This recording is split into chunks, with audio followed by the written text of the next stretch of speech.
Hi, I'm Adele Lim, the co-writer of Raya and the Last Dragon, and I am calling from my home in Los Angeles, California. Hi, I'm Fawn Veerasunthorn. I'm a head of story on Raya and the Last Dragon, and I'm calling from my home in Burbank, California, just across the hill from Adele's. So glad to see you, Fawn, even if it's only on Zoom. It's always good to hang out with you. All right, so for those of you who are not yet familiar with Raya and the Last Dragon, can you tell us what the film is about? Yeah, it's an animated action adventure featuring a kick-ass warrior princess. And what I love is that besides we get to showcase our culture of Southeast Asia, right? I think I like that we touch upon the topic of trust and the dilemma of how do you regain trust in this broken and fractured world. And this weekend, the movie just came out and it has been fantastic response. And I got this message from my friend, my high school friend, that she was kind of in love with Sisu and in an unexpected way. She didn't know what to expect going in. So Adele, can you tell us about the inspiration of Sisu as a character? Absolutely. Sisu is inspired by the Naga of Southeast Asia. And so if you're not familiar with them, they are these mythical dragons who are water-based, and they're very auspicious. They bring luck, and they also bring water, the rains, the monsoons. And they're most prominent in the country where Fawn's from, Thailand. But we also have references to Naga in Malaysia, Indonesia, throughout Southeast Asia. And it's very different from the Western dragon, which is usually winged and fire-breathing and a big source of destruction. So we really wanted to be inspired and showcase and really ground the story in the Eastern water dragon. And it was wonderful for our story too, because, Raya thinks that she's going to find this water dragon and solve all her problems. And she thinks it's this mythical, powerful beast, and it is not that at all. So hopefully the audience is on the ride with Raya in discovering what the water dragon is all about. I think it was among all the things we had to do on the film, bringing this whole fantasy world, describing what this water dragon is, on top of all of these things, can you believe that we managed to make this film from home? What was it like for you? And, where were you working from? Is this what we're looking at? Is this where your office is and where you're doing all your Zoom meetings for Disney? Well, in the beginning, I just worked from wherever there's the strongest internet connection. At the time, it was Kina's room, my daughter's room. She was not happy about it, and I just kind of walk around finding the best place. But as you know, Adele, I needed a space to put my Cintiq, which is the machine where I draw at to do storyboards. So the tech team at Disney set me up with their kindness, the understanding of mesh Wi-Fi and how that works. And we got that set up now. So I settled into this home office that I fought and win over Ryan. I get to be here. That's right. Take it over. How about you, Adele? So, where's your favorite place to work at home? Honestly, my favorite place to work is probably on my couch or on my bed, but not very professional on a Zoom call. So you're pretty much looking at it. I'm usually at my desktop over there, but sometimes I'll set up my phone in this thing, when the internet goes out, which is quite often. But I think that's just one of the things we all dealt with, of bad internet connections and trying to figure it out. Or switching off video, but we rolled with it, and I can't believe the whole 450 people team actually managed to work that way for a whole year. That's crazy. Yeah, it was a good training in survival instinct. That's right. I know you were born and raised in Malaysia, and that you first started your writing career when you were a teenager. I didn't know that until this question came up. What was that like? Tell me. I'm so excited. It's so funny. We've been working together for years, and we do these questionnaires. It's I learned all these new things about Fawn. I had my first paying writing job as an op-ed columnist for a national paper called The Star, and it was crazy that I would just write all these insane stories about my family every single week, and it would get published. And I remember when it first came out, I think my family bought every single paper we could get our hands on. And they didn't even care. I think all the stories were about my family, and it was just so embarrassing. I would write stories about my father wearing a sarong and singing Elvis Presley tunes. And, I thought he'd be embarrassed, and he was just like, no, this is wonderful. So, I think that was the first time I realized, like, oh, wow, I could do this for money. And, it wasn't much money at all. I think it was like barely any pocket money, but I think it was the beginning of feeling that, this could actually be a career and a vocation for me, so that was, yeah. How old were you when you were doing that? I think I was about 16 or 17, I think. Yeah. Wow, amazing. Like, what was the, what led you to that decision that, like, I want to, do this for this newspaper? Oh, gosh, like it was just the opportunity. I think I wrote ever since I could write. I remember writing these terrible stories when I was very, very young. And, they were incredibly boring, terrible stories, but I was just I had this fantasy of being this book author. And then my parents would tell me, oh, book authors don't make any money. You won't be able to pay your bills, and mom and dad are going to support you. So I thought, oh gosh, that sucks. Maybe I'll have to find some other way to do it, be an ad copywriter or write for magazines or something. And I think it was a complete fluke. It wasn't until I got to the States for college as a teenager that I realized, oh, people actually get paid to write for TV and the movies. And that's how it all kind of opened up for me, So I just moved out here, and I was so ignorant, and thank goodness I was ignorant. If not, I think I would have been too intimidated by the process. But the interesting thing is, meeting you, Fawn, because I think both of us are very similar in that we grew up in Southeast Asia, and we only came here, later on, were you 19 also when you came? Yeah, I came here for college. Yeah. So oh my gosh. Same age. I love it. We have these twin trajectories. And so what led you, how did you always know that you were going to be a story artist? Because I know you must have been drawing the whole time growing up, but at what point did it click in for you that you could do this for a living? Did you have people in your family, who drew? I mean, what were you like as a teenager? What led you to here? I like drawing as a kid, as a teenager, but I never thought it was a career. And, I grew up in Thailand, so there was really no career in animation or school to begin with. Luckily, when I was in high school, there was this person who was working at Disney Feature in Florida, who went to the same high school. He came back on vacation and was kind enough to come and talk, which blew everyone's mind. It's a job. How is that even possible? And do you have to, speak English? I'm a woman. Is there any woman? I know nothing about this industry at all. And he left his email address with our counselor. So I wrote him while I was in college already in a science, unrelated, not related to art at all. It was a great career. My parents were very, very happy. And then I emailed him, asking him a bunch of questions, and I put together a portfolio. And I was like, do I even, have a shot at this? And he wrote back very kind email and recommending schools, different schools in United States. And then I had to go to my parents and be like, please. And they were shocked, as you can imagine, right? And and I almost gave up because I was just as shocked at them as how much it costs, what is life's gonna be like. I have to quit my current school, and everyone thought I was crazy. But my dad had a dream that that I graduated the college that I was going to, and on my graduation, I told my dad, you know what, I'm gonna leave and I'm gonna go study animation in America. So he woke up and he was like, if that's what she's gonna do already, so why not just do it now, and we'll support you and we'll figure it out. And that I love that because it sounds like with both of us, again, I think with Malaysia, I imagine similar in Thailand, that you want your kids to have more dependable professions and careers.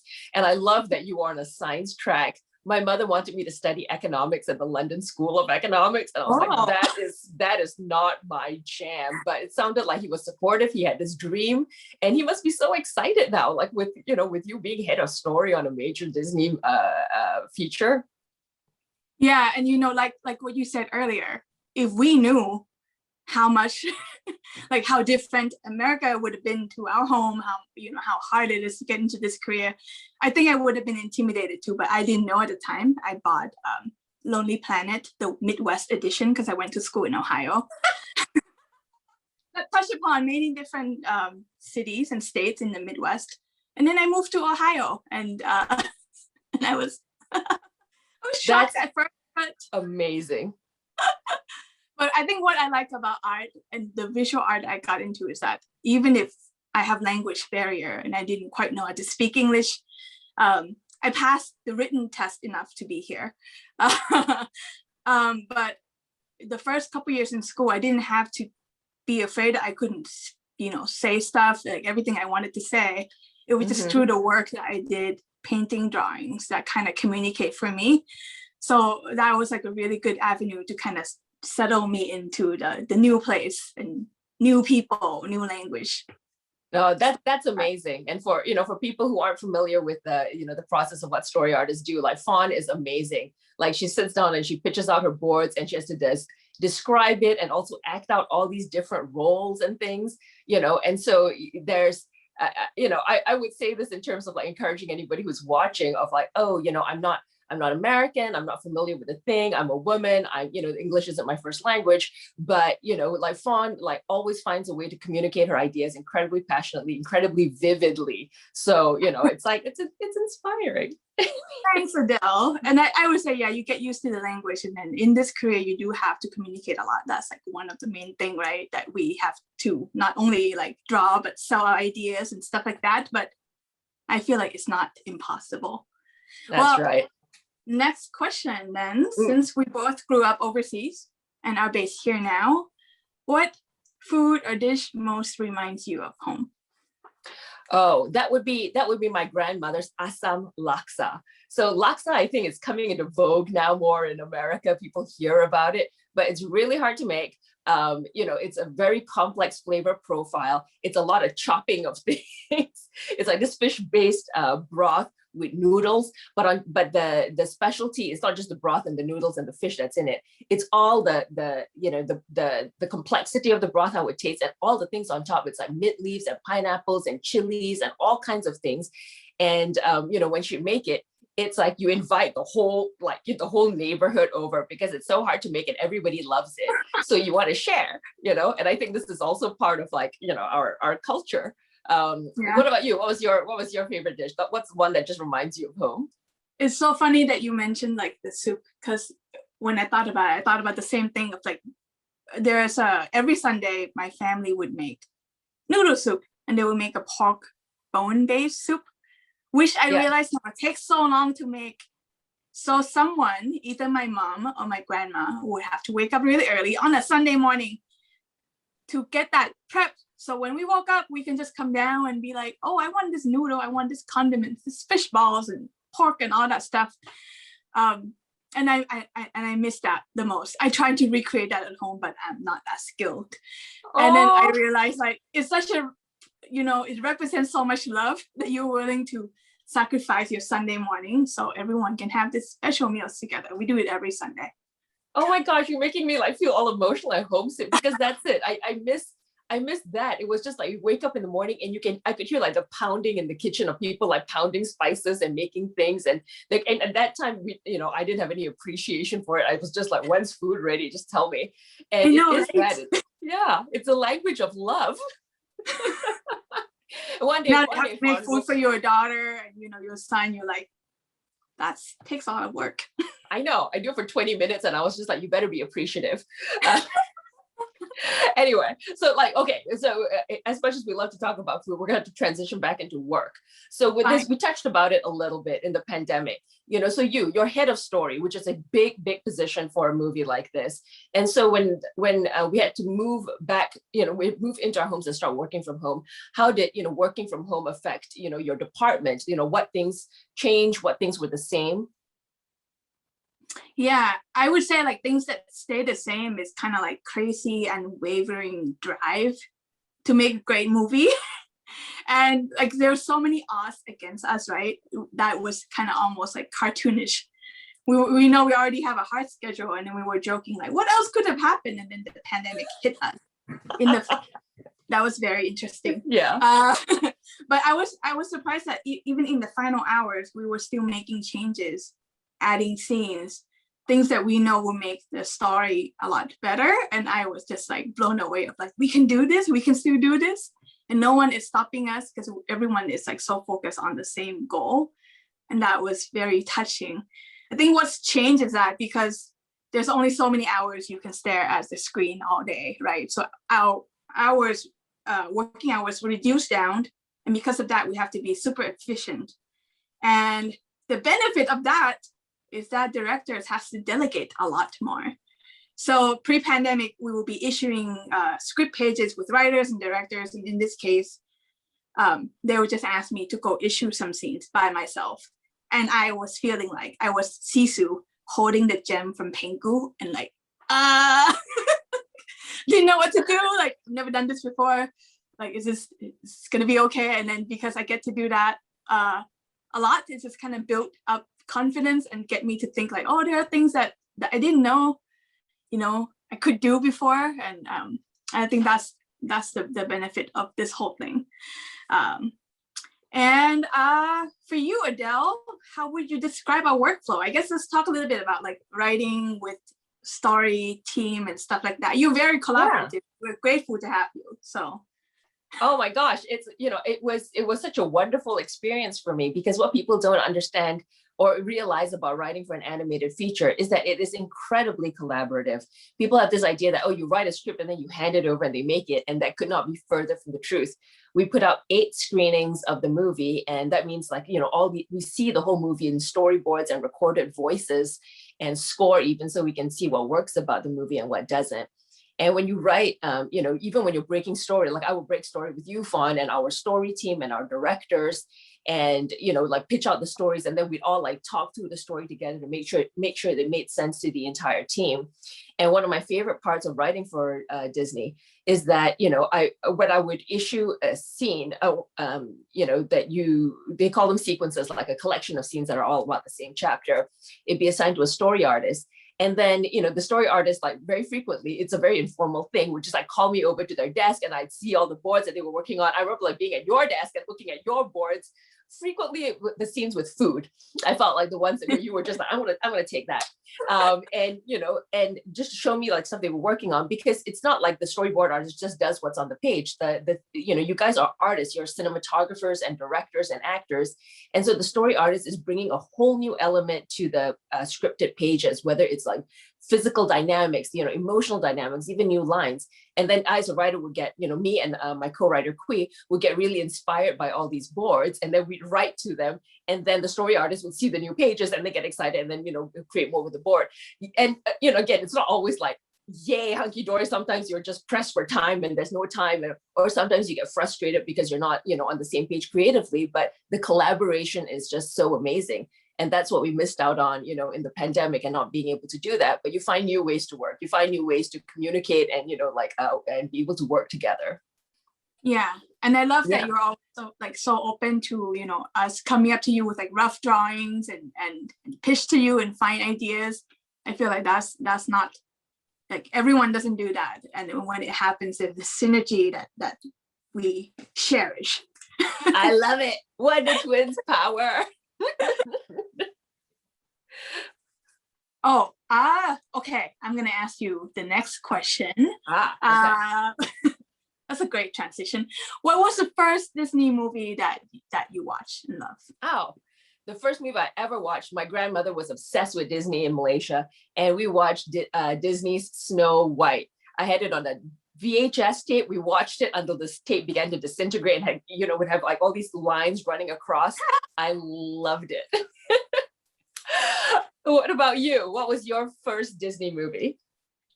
I love Dumbo. I also watched it on VHS tape, and it was tied up. So I didn't realize it was like an English language on these movies until a lot later on. And I can quote everything that was said in the movie at the time. We watched it like 1,000 times. Oh, I want to watch Dumbo in Thai. I'll quote that for you sometimes, Adele. Final questions. This one is interesting and scary a little bit. If you can describe me, Adele, in one word, what would that be? Nefarious. No, not at all. You're like the opposite of nefarious. If I had to describe Fawn Veerasunthorn in one word, it would be intrepid. And I talked about it a little bit, with you being able to pitch, but it's a creative environment. There's no like right or wrong answer. And sometimes you have to fight for your vision or, and be a really great communicator. And I feel like you had a strong vision for your boards, but you were also open in terms of collaborating. But, you never I feel like you didn't back down because you didn't want to take it on, it was always, and you always did it in such a pleasant way with always a big smile. And, but it was all about finding the best idea. And we could always then, just keep reaching back out to you because again, you were just intrepid. Well, for you, Adele, one word that I would describe you is fierce. It's fierce. You're so fierce. I was gonna say inspirational, but I think fierce kind of an umbrella term that has all of that underneath, because I've never seen someone with so much life and fire in you in the story room, and seeing you pitch ideas, coming up with things, and you just own it, kicking ass, taking name. It was so great to be in the same room and feeling all this energy. And anyway, just much love and appreciation. Oh my gosh, you're so funny. I think my children would agree with that, but I don't think they label it as a good thing. Well, we channeled all that energy into Raya, the character. That's right. It's an inspiration. We were channeling our character. That's what we were doing. All right. So bonus question. We have a little bit more. So if you were to go on a road trip with one of our characters, which character would it be? I will take Tong because if you remember Adele, in so many versions of this movie, we always see him as someone who can cook incredible meals. Right, we never really put that in the final movie, but for the longest time we're like, if anyone can cook, is this guy. And I kind of think back to when I take all the road trips within my family, and the grandparents would be constantly feeding you fruit and snack and food, even if you cannot eat anymore. They will still be sending up from wherever they are. So I'm like, I bet Tong would do that, and I will be all set. And he looks like he's been through some stuff in his life. I would love to hear his life story. You have time on the road trip. You are so sweet. You are so sweet. You're like, the food definitely. And you're just I want to hear his life stories. I thought you'd go to a place where he has a massive axe and can just take care of any nonsense you run into. I think we'll feel safe. What about you, Adele? It's funny. First, I thought Tuk because wheels, but really, I think it wouldn't be one character. It would be Noi and the Ongis, because wherever we go, first of all, I like you're doing it the straight, honest way. I feel like Noi and the Ongis would be able to steal me whatever food or whatever it is I needed. Or if we got into a bad situation, I could use Noi and the Ongis to panhandle for food or money or just get sympathy, and well, I have a toddler, so I'm feeling I cannot handle 2 toddlers and also 3 Ankies. It would be a lot. It would be you guys, we're not there yet. I love it. Okay, well, that'll be our next movie. It'll be Fawn on the road with Tong and Adele on the road with the Ongis, on a cross-country trip. But this is so sad. I feel like we could have talked about this all afternoon, and we have to wrap up. So I guess it's goodbye for now. And, thank you guys so much for watching. Yeah, thanks everyone. Bye.